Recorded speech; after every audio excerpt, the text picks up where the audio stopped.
The year is 1969. The city is San Francisco.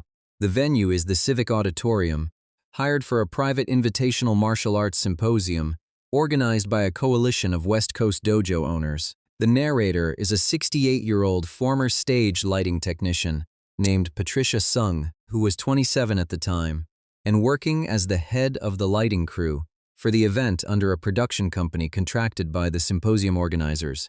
She was positioned at the lighting board, at the rear of the main floor, with full line of sight to the central demonstration area throughout the evening.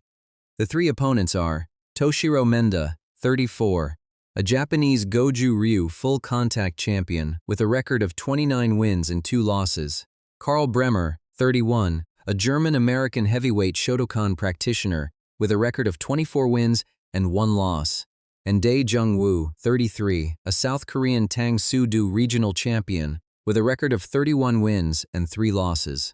The institution that suppressed this is the symposium's organizing coalition, pressured by 2 dojo owners whose students had participated and whose reputations they felt were at stake. The physical evidence is a laminated running order sheet Patricia kept from that night, handwritten with margin notes she made during the event, sitting in a cedar box on her bookshelf in Oakland.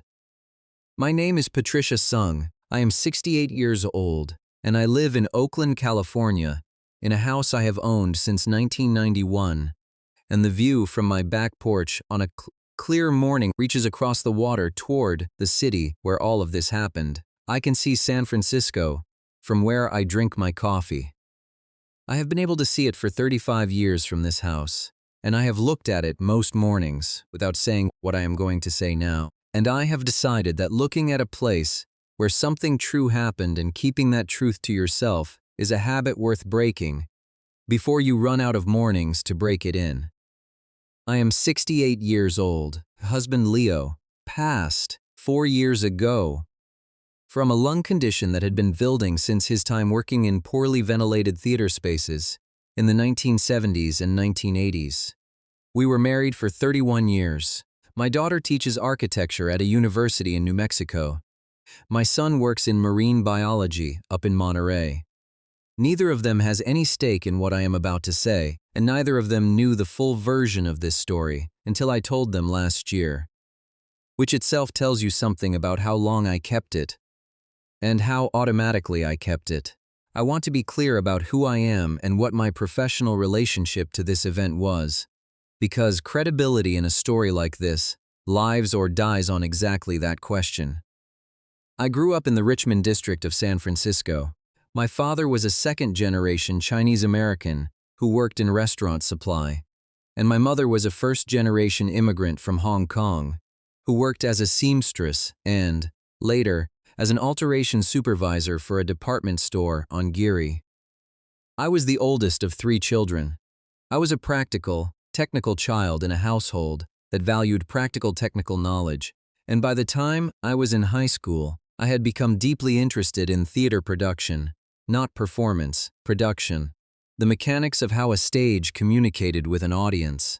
Lighting, specifically, the way light defines what is real in a room, what the eye accepts as true, and what it dismisses as peripheral. I completed a 2-year technical program at City College of San Francisco in stage technology and went directly into work as a junior crew member with a production company called Meridian Stage Services, which at that time handled lighting and rigging contracts for a range of San Francisco venues, including the Civic Auditorium on Grove Street. By 1969, I was 27 years old and had been promoted to head of lighting crew on mid-sized events, which meant I ran the board and I ran the crew, and I was responsible for the lighting design execution from setup through strike. I was good at my job. I was also the youngest head of crew that Meridian had promoted to that level, and the only woman in that role at that time in that company, and I will tell you, without bitterness or particular emphasis, that both of those facts meant I had developed a quality of professional attention that people who did not need to prove their right to be in the room do not always develop. I noticed everything. I documented everything. I kept records because records were the difference between being believed and not being believed in a dispute, and disputes happened more often to people in my position than to people who looked like the assumed version of someone who ran a lighting board. I say all of this because it explains the margin notes. The running order sheet that I kept from that night is covered in handwriting along the margins because keeping a running order with margin notes was my standard professional practice on every job, and that sheet is why I can tell you what I am about to tell you with the specificity I am going to tell it with. The notes are in pencil, my handwriting, compressed into the margins, because the columns of the printed sheet left limited space, and they record cue times and technical observations, and, in several places, observations that had nothing to do with lighting and everything to do with what I was watching from my position at the rear of the floor.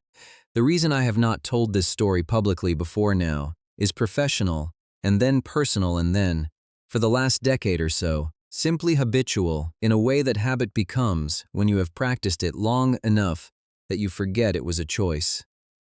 When the event was over and the decision was made by the organizing committee to suppress the documentation of what had happened in the central demonstration, I was a 27-year-old woman with a freelance career built on referrals from the same people who made that decision. The production company I worked for depended on the Civic Auditorium contract and on the goodwill of the event organizers who booked through the venue. I was not threatened. No one told me to be quiet, but I understood the landscape clearly enough that I did not need to be told, and I was quiet, and I remained quiet, and the quiet became a decades-long practice that I am ending now because Leo is gone and my children are settled, and I am 68 years old, and the document is in the cedar box on my shelf. And it deserves to mean something before the person who knows what it means is no longer available to explain it. There is no contract that prevents me from speaking. I checked this with a lawyer 2 years ago. The same way you check the foundation of a house before you decide to renovate. What I am saying is mine to say. The San Francisco Civic Auditorium on Grove Street is a building that makes its age visible without apology. It was built in 1915 for the Panama Pacific International Exposition, and by 1969 it had accumulated more than 5 decades of San Francisco history in its walls and its floors and its ceiling. And all of that history was present in the building's smell, which was the first thing you encountered, when you came through the service entrance on the south side. The service entrance was the one I used on every job at that venue, because it was the entrance closest to the loading dock and the production areas. And the smell, there was a specific combination. Old concrete, the particular dusty warmth of aging wood seating, the metallic thread of old electrical cable in the conduit runs above the ceiling, and underneath those, faint and persistent, the aggregate smell of a building that has absorbed the presence of large crowds over many decades. It was not an unpleasant smell. It was the smell of a building that had been used seriously for a long time, and I found it reassuring in the way that evidence of serious use is reassuring. The interior of the main hall was impressive, in the way that civic architecture of that era was designed to be impressive. High ceilings with ornate plasterwork that had been painted over at least twice since the original installation. Tall arched windows along the upper walls that were currently covered by the heavy blackout drapes we had hung during our setup previous afternoon, and a floor plan that was configured for the symposium, with a rectangular open area at the center of the hall, flanked by tiered seating on 3 sides. The 4th side, the north end, was where the main demonstration platform had been constructed. A raised stage area, approximately 18 inches high and roughly 30 feet wide and 20 feet deep, with mats covering the full surface and a lip around the perimeter that was high enough to be visible, but low enough not to obstruct sight lines. My lighting board was at the rear of the floor, the south end, elevated on a platform of approximately 4 feet that we had built during setup. which gave me a clear, unobstructed line of sight across the entire floor to the demonstration stage. From that position, I was approximately 60 feet from the front edge of the stage. The lighting rig for the event was a conventional theatrical setup, 6 ellipsoidal fixtures on each of the 3 pipes overhead covering the stage, focused in overlapping zones, with 4 additional instruments on floor, stands at the stage perimeter, providing fill from below the overhead angle. The house lighting for the seating areas was operated separately from the stage system, and my board ran both. The color temperature of the stage fixtures was tungsten, warm, approximately 3200 Kelvin, which at full intensity produced a quality of light that was bright and direct and cast shadows with clean edges. I had set the levels during the afternoon technical check, and I knew exactly what the stage would look like at every cue point in the running order. The event was an invitational, which meant the audience was not a general public audience. It was approximately 300 people, all of them connected to the martial arts community in Northern California and the Pacific Northwest, dojo owners, senior students, a small number of journalists who had been given press credentials by the organizing committee, and a contingent of practitioners who had traveled from outside the region specifically for the symposium. The seating filled from approximately 7 in the evening onward, and by the time the program was due to begin, at 8, the hall had reached a level of ambient sound that was a specific kind of conversational density, many small conversations happening simultaneously among people who knew each other professionally and were comfortable in the space. A warm and focused sound rather than the diffuse noise of a general audience. The ventilation in the Civic Auditorium was a low, continuous sound from the ductwork near the ceiling, and it had a quality that varied slightly depending on where you stood in the hall, a characteristic of older buildings with large interior volumes.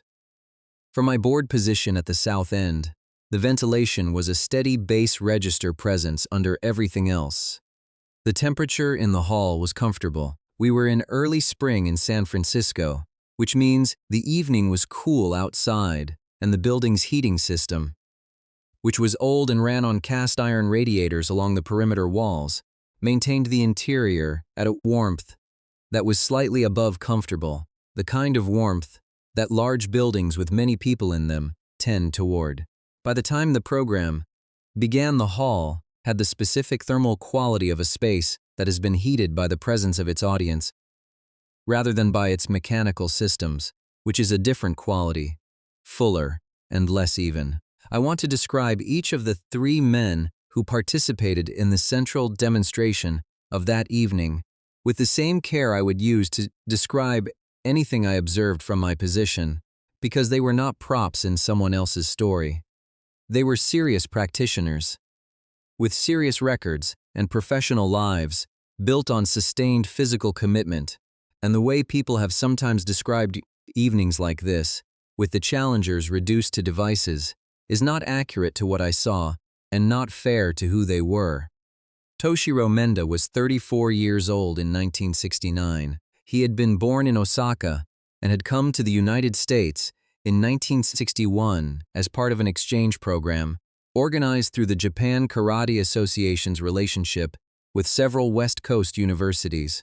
He had settled in the Bay Area and had been teaching at a dojo in Japantown for 6 years at the time of this event. He was a Goju Ryu practitioner, which meant his style was built on the integration of hard and soft techniques, and his competitive record in full contact bouts, sanctioned through the regional and national circuits that existed for that style in that period, was 29 wins and 2 losses. Both losses had come early in his competitive career, before he was 25, and he had not lost since. He was 5 feet, 9 inches tall, and weighed approximately 180 pounds, and his physical quality was not the mass-based strength of a power fighter, but the condensed functional strength of a person who has spent many years doing physical work that rewards efficiency over bulk. His forearms were developed in the way that Goju Ryu training specifically develops them, through the Makiwara, and the Sanchin kata and the iron body conditioning that the style requires. And when he was standing still, those forearms communicated something to the eye about what kind of contact they had made and received over many years. His movement before anything began was the movement of someone for whom spatial awareness was not a conscious activity, but a continuous automatic one. When he entered the hall that evening, from the north entrance, and crossed to the preparation area, behind the stage, I watched him from my board, because it was my job to watch everything in the hall, and because, once I saw him move, it was the kind of movement you continue watching. He scanned the room as he crossed it. Not dramatically, not the performance of vigilance, but the way a person scans a room when they have trained themselves to understand that information arrives through the eyes continuously, and that processing it continuously is not paranoia, but competence. He found his seat in the preparation area and sat with his hands on his thighs and watched the early portion of the program with a quality I can only describe as professional receptivity, taking in what was in front of him without any visible assessment running in his expression. He had been told he was participating in a demonstration exchange as part of the symposium's central program. He had been told his exchange would involve a practitioner named Bruce Lee, who was known for a style he was developing called Jeet Kune Do.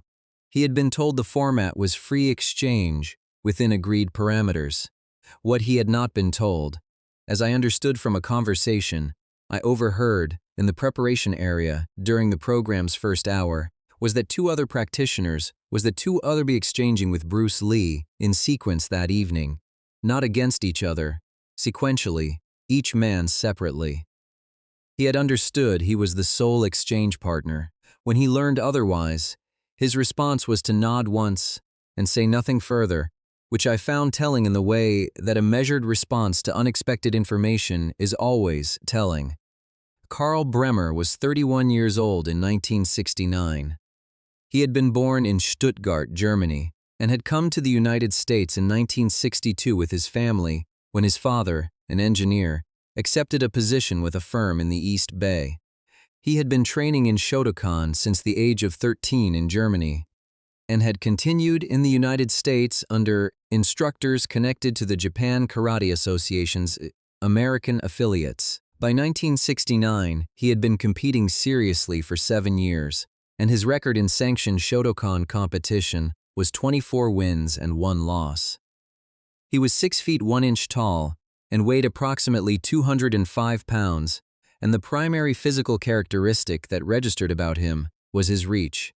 His arms were long relative to his height, in a way that gave his gyakuzuki, his reverse punch, a natural range that most opponents had to adjust to, because the distance that looked safe against a practitioner of average arm length was not safe against Bremer. He knew this, and he trained it deliberately, and he had built his competitive approach around the reality that his natural range was an asset that rewarded patience, that if he waited at the edge of his effective distance, the opening would come to him, rather than requiring him to create it. His physical manner was different from Menda's. Where Menda was condensed, Bremer was extended, taking up the space available to him naturally, his posture upright, in the specific way that Shotokan training produces, which is a posture of intentional height, using the full length of the spine as part of the fighting structure. He spoke with a slight German inflection that had softened. Over 7 years in California without disappearing entirely, and when he spoke about his practice, he did so with a precision of language that reflected the precision of the system he had devoted himself to. He had opinions and stated them clearly, and without apology, which I respected, and his opinion going into that evening, which he shared in the preparation area, in conversation with one of the symposium organizers before the program began, was that he was genuinely uncertain what he would encounter in the exchange, and that genuine uncertainty was, in his view, the correct condition in which to enter any serious exchange. Said, people who entered these things certain of the outcome had already lost the most important thing. I heard this from approximately 15 feet away while I was doing a final cable check on the stage fill lights. Dae Jung-woo was 33 years old in 1969. He had been born in Busan, South Korea, and had come to the United States in 1964. He had been training in Tang-Soo-do since the age of 9, which at the time of this event was 24 years of practice, and he had been competing in regional and national circuits on the West Coast since his arrival in America. His record was 31 wins and 3 losses. The 3 losses were against opponents whose records were themselves significant, not the losses of someone who had been defeated by superior preparation, but the losses of someone who had encountered peers and had on those specific occasions been the lesser of 2 serious practitioners. He taught at a school in Oakland, not far from where I live now, though I did not know this when I met him. He was 5 feet 11 inches tall and weighed approximately 190 pounds, and the thing about his movement that I noticed immediately was the quality of his kicks. Tang-Soo-do in that period, and particularly at the level Wu represented it, produced a kicking system that was remarkable for its height and its speed in combinations, the way other systems produced remarkable punching or remarkable groundwork. He could put a kick at head height, with a preparation that did not telegraph at head height. The kick arrived where it arrived, and the preparation had suggested it was going somewhere else, and this was not a trick but a trained quality of misdirection built into the hip mechanics of the style. He was quiet in the preparation area, not withdrawn, but economical. He answered questions when asked and did not generate conversation for its own sake, and his eyes moved through the room with a quality similar to Menda's.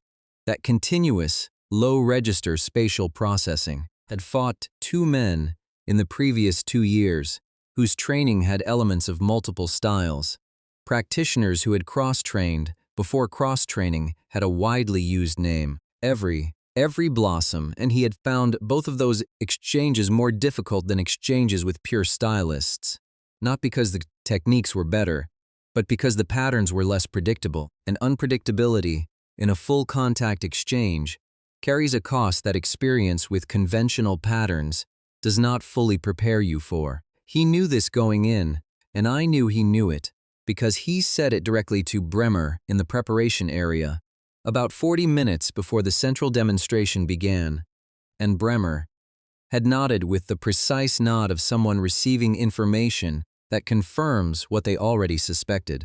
Bruce Lee arrived at the Civic Auditorium through the service entrance at approximately 6:45 in the evening, while the hall was still being settled and the early arrivals were finding their seats. I know the time because it is in my margin notes. The entry reads BL in via service, Est 6:45, which I wrote because arrivals through the service entrance were my operational responsibility, and I logged them. He was carrying a small bag, canvas, dark-colored, on one shoulder, and he was wearing dark slacks and a plain dark jacket and a white shirt beneath it with no tie, and the clothing was chosen for function rather than statement, neat without being formal, the clothing of someone who had given it adequate thought and no more. He was alone. No manager, no handler, no student, no person whose role was to be in proximity to Bruce Lee. Just Bruce Lee with a bag on his shoulder, moving through the service corridor, with the quality of someone who had been in many backstage environments and found them unremarkable. I was at the lighting board doing final level checks when he came through, every vine, every blossom, and I watched him. This crossed the floor toward the preparation area because my angle a full view of the floor, and because his movement through the space was the kind of movement that your professional attention follows without making a deliberate decision to follow it. He was 28 years old. He was 5 feet 7 inches tall and weighed, by my estimate from visual observation, somewhere in the vicinity of 130 to 135 pounds. In a room that also contained Menda, Bremer, and Wu, his physical dimensions were the least remarkable in the preparation area. This was, I came to understand over the course of the evening, a quality he was fully aware of, and had considered carefully the way a person who has been underestimated consistently either resents it or converts it into a professional tool, and he had clearly chosen the conversion. He sat in the preparation area with his bag on the floor beside him and his hands in his lap, and he was still. The quality of his stillness was the thing I kept returning to in my notes and in my memory afterward. It was not the stillness of someone waiting. It was the stillness of someone who had arrived at a state of readiness and was maintaining it without effort. The way a held note on a tuned instrument maintains its pitch without the player having to do anything additional after the initial production. There was nothing to add to the state he was in. It was complete as it was.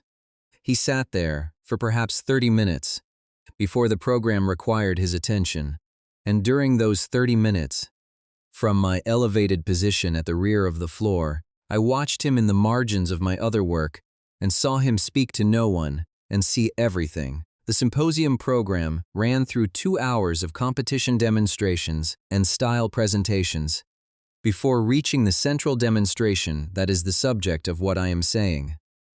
The format for the central demonstration, as printed on the running order I held that night, read: Open Exchange Demonstration, format at discretion of participants, duration approximately 45 minutes.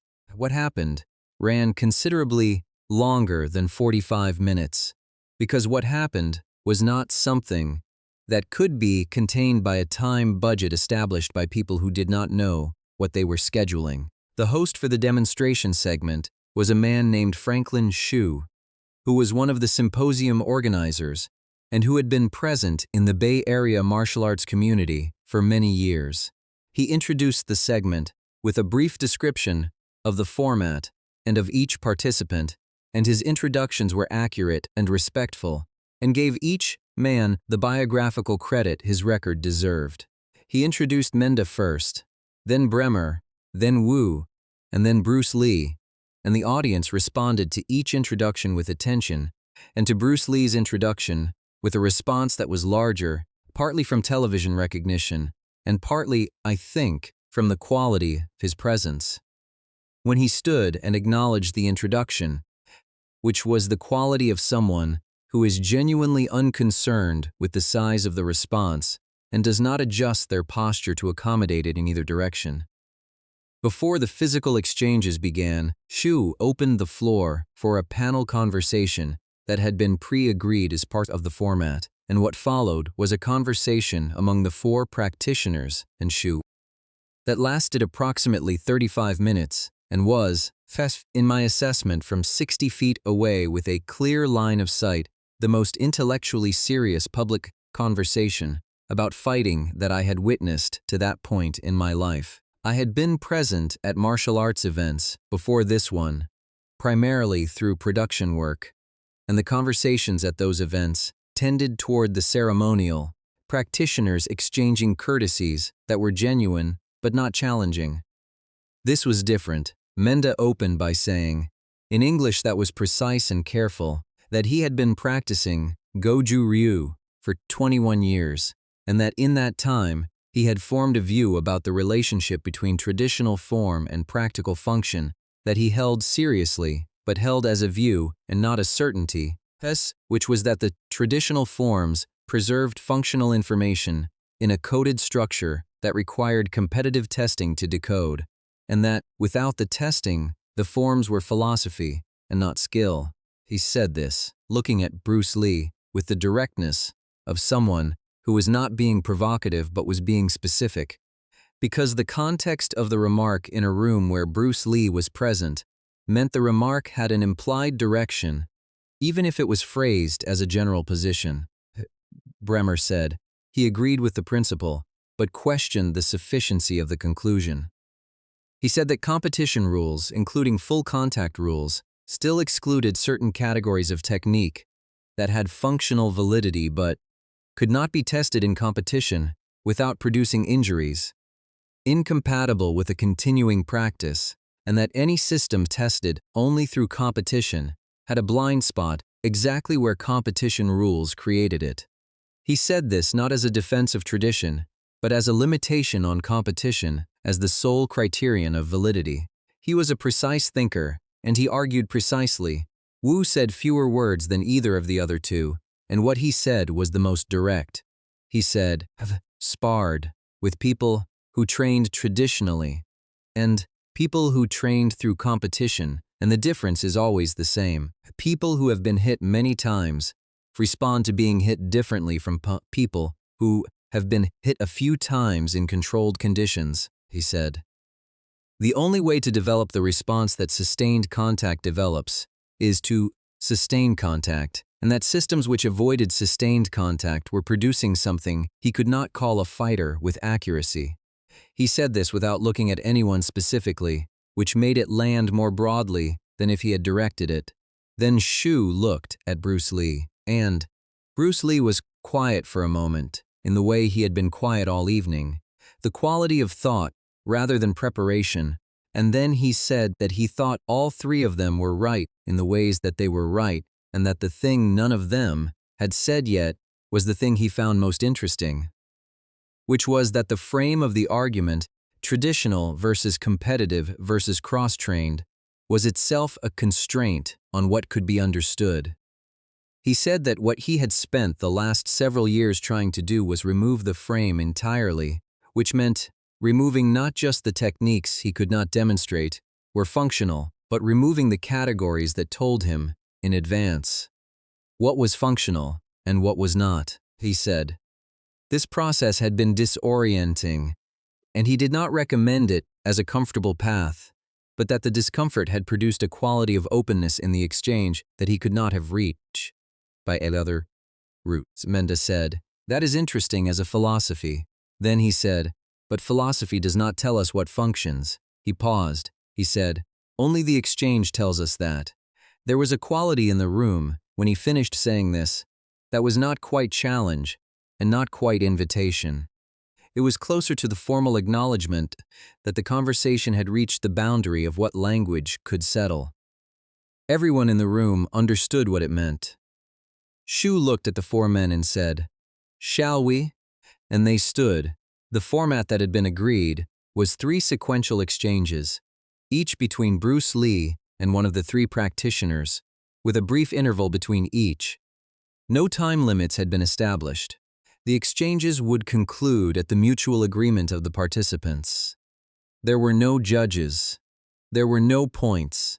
There were no rules beyond the agreement that techniques would be controlled rather than fully committed, which in practice meant that practitioners would use full technique at reduced power to landing point rather than through it, a format that required significant control and significant trust simultaneously. Menda and Bruce Lee took the stage first.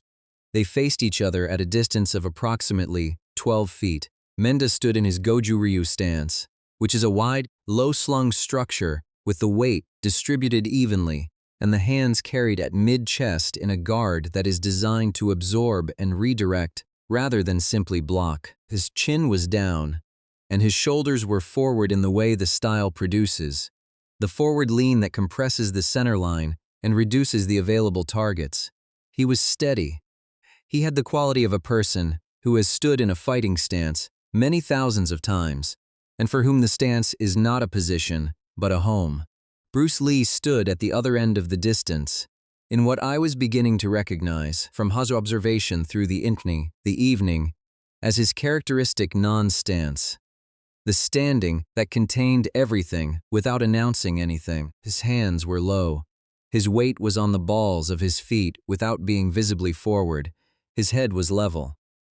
From my position at 60 feet, I could see the quality of his attention directed at Menda, and the quality was the same as the quality I had observed when he was sitting in the preparation area. That complete and maintained readiness, except now the readiness had a direction. Menda moved first with a probing technique, a short forward step combined with a quick double forearm strike, both forearms moving simultaneously in the Goju Ryu, blocking structure that can be used as a probe to establish distance and read the opponent's response. The technique covered approximately 2 feet of forward distance and was clearly a test rather than a commitment. Bruce Lee's response was a backward shift of approximately 8 inches that maintained his position relative to Menda's reach perfectly, not outside the range of a committed follow-up, but at the edge of it, precise distance that gives you the most information about an opponent's intentions, while retaining the most options for your own response. The accuracy of the distance maintenance was the first thing that registered in my notes, which read, "Distance management, precise, repeated." Menda took the information from the probe and was still for approximately 3 seconds. Then he committed a full-stepping Gyaku-Zuki to the solar plexus, using the hip rotation and the full-body drive that Goju Ryu's training produces, the punch traveling from the rear hip through the full extension of the arm, at the end of a forward step that covered 18 inches of distance. The punch was fast. I could see its speed from 60 feet. It was a real punch in the sense that its mechanics were the mechanics of a real punch, controlled at the point of contact but fully committed in its delivery, and the sound of it displacing the air in front of it was audible in the hall. Bruce Lee was not where the punch arrived. The movement he made was lateral, a step to the outside of Menda's lead foot that relocated him approximately 40 degrees to the right of his original position, and the step was not a jump or a lunge, but a single precise placement of the foot that moved the whole body, with it the way a well-fitted door moves when you push it at the correct point. The punch extended through the air where the solar plexus had been and completed its arc, and Bruce Lee was now outside Menda's right shoulder at a distance of roughly 2 feet, and in the half-second of Menda's recovery from the extended punch, Bruce Lee's lead hand made contact with the back of Menda's right shoulder. Light contact, not a strike but a marker, the martial arts equivalent of a hand placed on a wall to indicate where the wall is. Menda straightened from the extension of the punch and turned, not quickly, deliberately, and looked at the space where Bruce Lee was. His expression was the expression of a man processing information. Then he turned fully to face him and reset his stance, and the quality of his attention had changed from what it had been before the first exchange. Something in the filing system had been updated. He was operating on new data. The next exchange between them involved 4 techniques over approximately 9 seconds. Menda threw a low kick, the style's Mawashi Giri Gidan, a roundhouse kick targeting the outside of the thigh, followed by a high elbow strike as the kicking foot returned to the floor. The low kick found partial contact, the shin making grazing contact with the outside of Bruce Lee's thigh as he moved, not the full impact of the intended strike, but real contact. A real touch of one practitioner's weapon on another's body. Bruce Lee's thigh moved under the contact. He shifted his weight to compensate. The elbow followed, and Bruce Lee's upper body dropped and rotated under it, the elbow passing over the right shoulder, and from the deflected position his right palm came up in a short arc and made contact with Menda's floating ribs on the left side. Controlled contact, not a blow but a precise placement that said, this was here and this was available. Menda stepped back from the contact, pressed his left hand briefly against the area of the palm strike, breathed, and nodded once with the specific quality of a person acknowledging evidence. They exchanged twice more after that, shorter sequences, and in the final sequence Menda threw a full combination, jab, cross, low kick in sequence, and Bruce Lee moved through all 3 of them with a quality of navigation that I can only describe as finding the negative space in the combination, the way water finds the spaces between stones. He was not in the way of any of the 3 techniques. Each technique completed itself in the air, and at the end of the combination Bruce Lee's fingers rested against the side of Menda's neck, light, precise, and still. They both stopped. Menda looked at the fingers on his neck. He looked at Bruce Lee.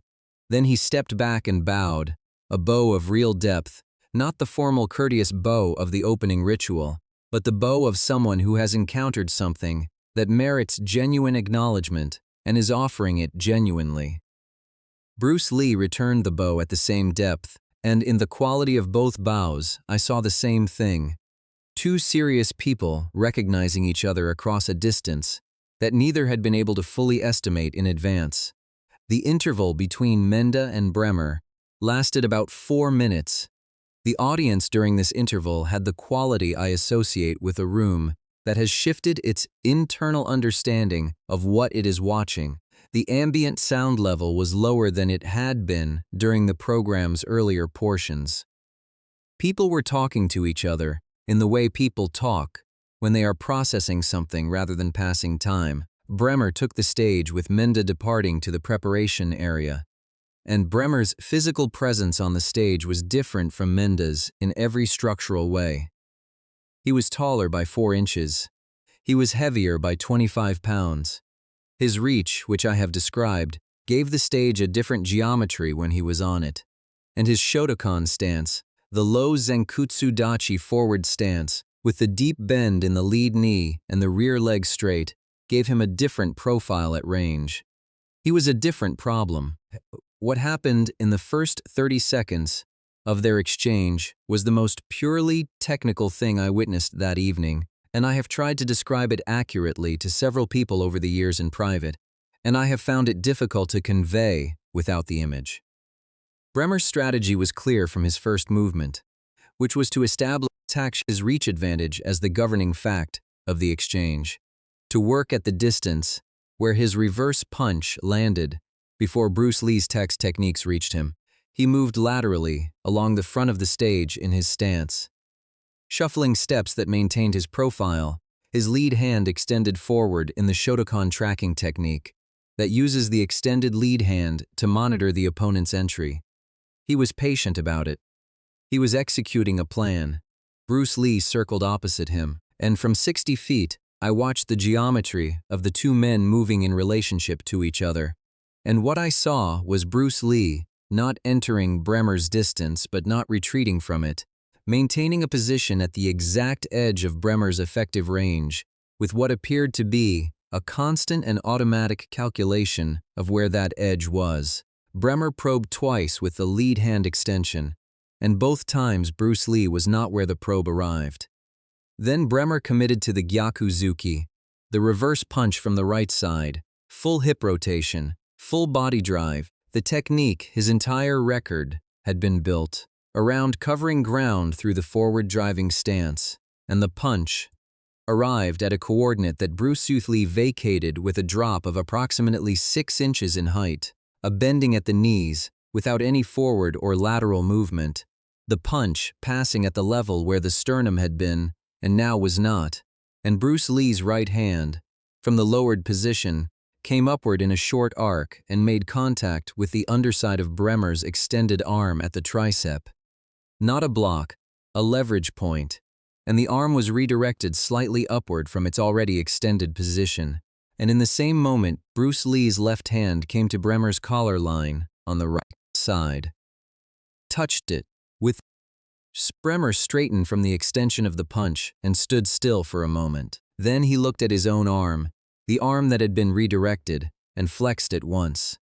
He looked at Bruce Lee with an expression that was not defeated and not confused, but the expression of a very precise person who has received information that contradicts a premise they held and who is now revising the premise carefully, he said in English, and clearly enough that I could hear it from the board.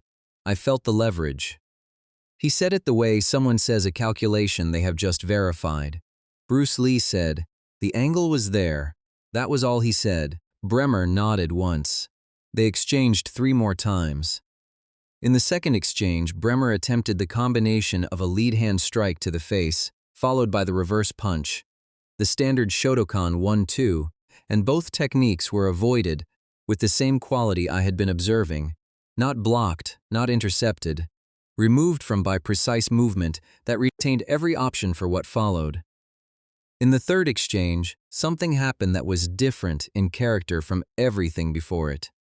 Bremer feinted with the lead hand, and as Bruce Lee's weight began to shift, in response to the feint, Bremer's rear legs swept through a low arc, a sweeping technique, and it found the lead ankle, and Bruce Lee's foot was displaced by approximately 4 inches, his weight distribution disturbed, and he took a recovery step that was real and not performed, a step taken to maintain balance that had been genuinely compromised.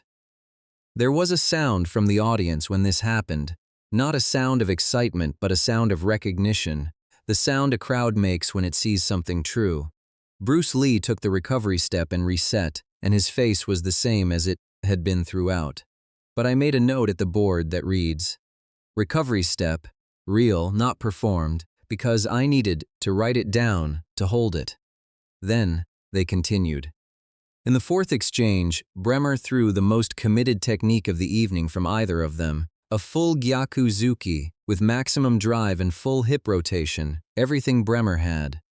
And Bruce Lee was gone from in front of it, in the way that I have been trying to describe all evening, the way that a shadow is gone when the light source moves, not fleeing, but simply no longer there, and the punch continued through the air, and Bremer's follow-through planted him at a forward angle from which recovery required a step. And in that step, Bruce Lee's palm was at the back of Bremer's neck, light, positioned, and stayed there for a half-second that both of them understood completely. Bremer stood up from the step. He reached back and touched the back of his own neck where the palm had been. He turned around and looked at Bruce Lee, and then he did something I have described to people, and that they have had difficulty believing, but my notes confirm it, and my memory of it is clear. He smiled. Not a polite smile, and not a defeated smile. A smile of genuine, uncomplicated appreciation, the smile of a very serious person who has spent many years looking for something real, and has just found it. He offered his hand. Bruce Lee shook it. The second interval was 6 minutes, and the hall's sound level during it was lower still. That quality of a room in which the audience has stopped making conversation because conversation has become insufficient for what they are processing. Dae Jung Woo came to the stage with the quality I have described, economical and spatially aware, and the thing that changed the geometry of the stage for the third time that evening was the kicking. From the moment Woo took his position at the far end from Bruce Lee, the geometry of the stage included the possibility of head height techniques delivered from a distance that most practitioners could not reach the head from. This was not a hypothetical. It was in the room as a fact, the way the weather is a fact, and everyone on the stage and in the audience understood it. Bruce Lee stood in his position, and I watched him from the board, and his quality was the same as it had been at the start of the evening, maintained, complete, not built up before each exchange but continuous through all three. The first technique Woo threw was a side kick, a yapcha ki in Tang Soo Do terminology, targeting the midsection from the lead leg, a probing technique designed to establish distance and test response. It was fast, faster than the kicks I had seen from the other two practitioners. Not because Woo was working harder, but because Tang Soo Do's kicking mechanics produce a different arc, the hip engagement coming later in the delivery, and the extension happening very quickly at the end. Bruce Lee moved inside the kick, not away from it, which was the unexpected direction, closing distance rather than retreating from it, and the kick extended past him as he moved inside its arc, and his right elbow was against Woo's ribs at the end of the entry, touching, placed. Woo's kicking foot returned to the floor, and he stepped back to his range and regarded Bruce Lee from it. His expression was the expression of someone who has had their primary weapon turned against the logic of the weapon itself. He reset. He threw a high kick, the back kick Woo was known for, targeting the head, and the technique was remarkable to watch even from 60 feet, the heel driving through the arc at head height with a speed and precision that made the target and the technique feel inevitable.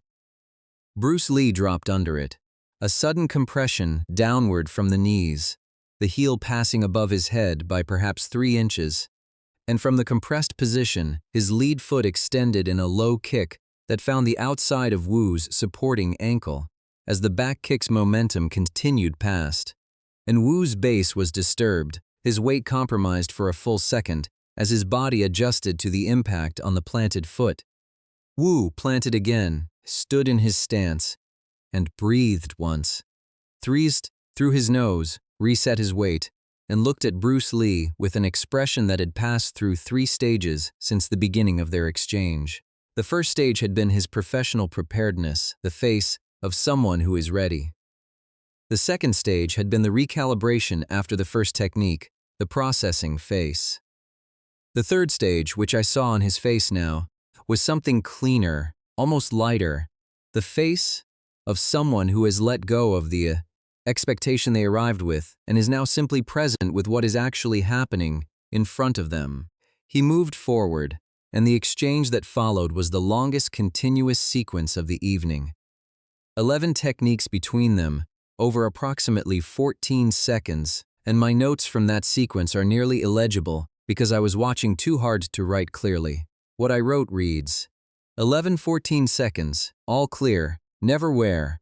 That last phrase, never where, is the note I made as the shorthand for what I had been watching all evening, and could not fully articulate then, and can only partially articulate now.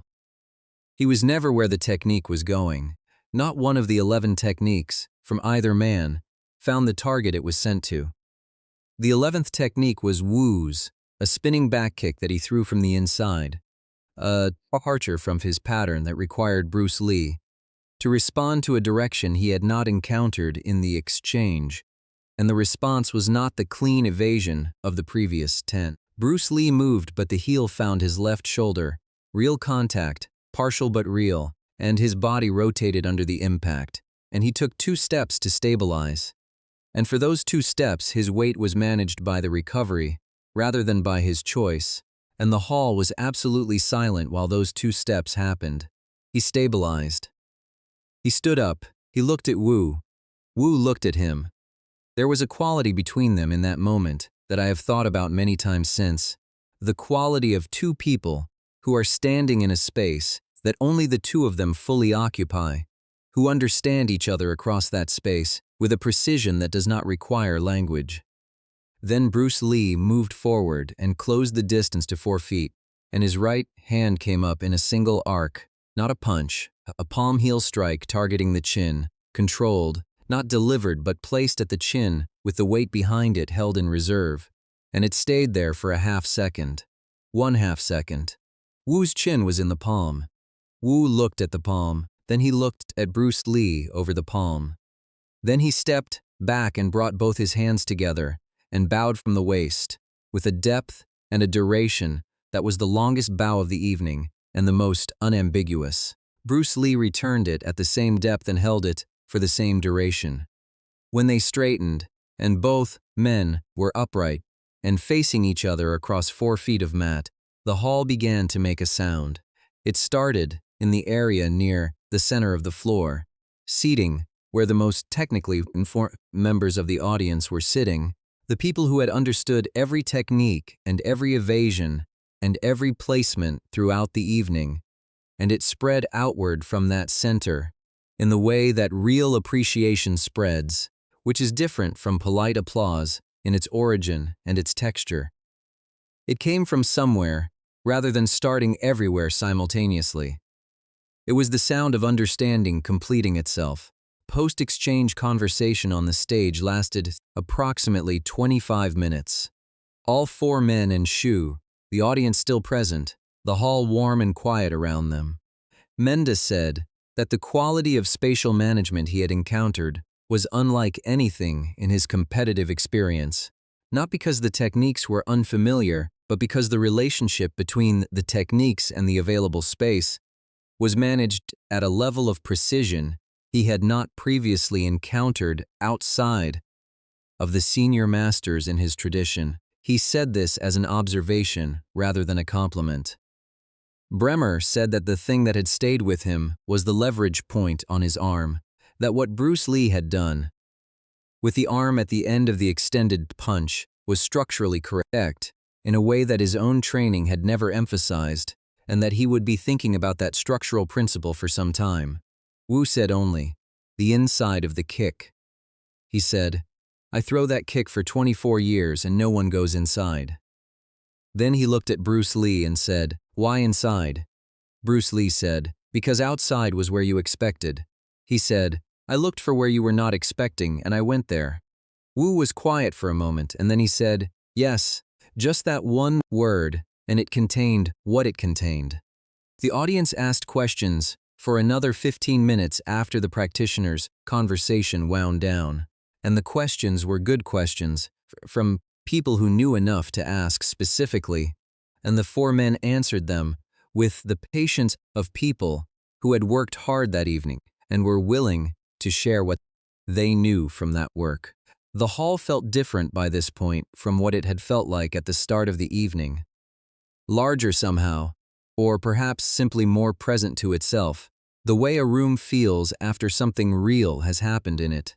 After the program ended and the audience began to clear, I was, at the board, beginning my shutdown sequence and watching the floor from my elevated position. The three practitioners were in the preparation area with several audience members who had come forward to speak with them. And the conversations looked genuine from where I sat. The specific quality of post-event conversation where people are talking about what they just saw rather than what they expected to see. I watched Menwu speak to each other at some length, and then I saw Bremer cross to them and join the conversation, and the three men stood together for perhaps 10 minutes with the quality of peoples who had shared an experience that needed to be spoken about among themselves before they could speak about it to others. Bruce Lee came through the side door of the stage and crossed the floor alone, heading for the service corridor, and as he passed the preparation area, Menda looked up and said something to him, 3 or 4 words, and Bruce Lee stopped and turned and responded, 3 or 4 words, and then Menda laughed, a genuine laugh, brief and unpretended, and Bruce Lee's expression in response was the closest thing to a smile I had seen on him all evening, a small movement at one corner of his mouth, and then he continued toward the service corridor and was gone. I finished my board shutdown and sent my crew to begin the strike, and I was on the floor, checking the stage fill lights for damage, which was as a post-show habit, regardless of whether I expected damage, when I heard the conversation from the corridor outside the loading area. The corridor ran along the south side of the main hall, and the loading area door was ajar, and the voices carried through it clearly. I was not trying to listen. I was 4 feet from an open door with good acoustics. The voices belonged to 2 of the organizing committee members. One was a man named Robert Egan, who was the chair of the symposium and who owned 2 dojos in the South Bay. The other was a man named Vincent Chu, who owned 3 schools in the East Bay and who had been on the organizing committee since the symposium's founding.